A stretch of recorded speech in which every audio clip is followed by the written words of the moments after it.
Oh, hello. It's nice to meet you. Franklin said you'd be here soon. I wonder if you might be able to help. You may have noticed that I have got a terrible case of the hiccups. It's driving me cuckoo. It all started last week. That chilly night. I'm not sure how many penguins you know, but let me give you some advice. Never give chili to a penguin. It gives us hiccups. Gives us hiccups every day. I can't get rid of them. Frederick told me to stand on my head.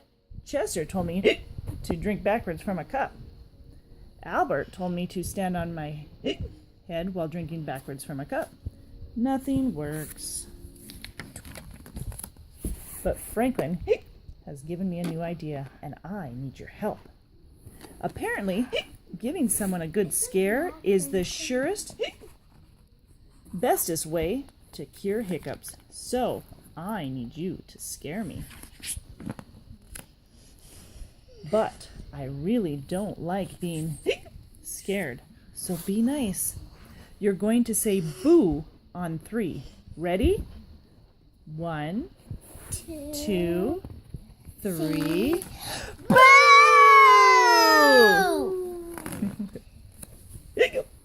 Is that it? Let's try again. Louder. This time. 1, 2, 3. Boo! Pretty scary. Maybe that cured my will I have hiccups forever? Short. One more time. Shout. Go crazy. Ready? 1, 2, 3. Roar!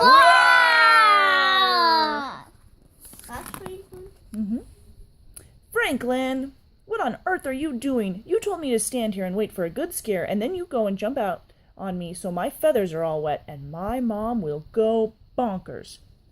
What does bonkers mean? Crazy. Because she just washed me the other day, and now I have to wait until I'm ready to be scared again. Hey, hold on a sec. My hiccups, they're gone. Oh, thank you so much. Let's celebrate with a nice, spicy taco. No, dang it. All right, a little bit about the author there. Tadgh Bentley. Little Penguin Gets the Hiccups. Do we like that book? Yeah.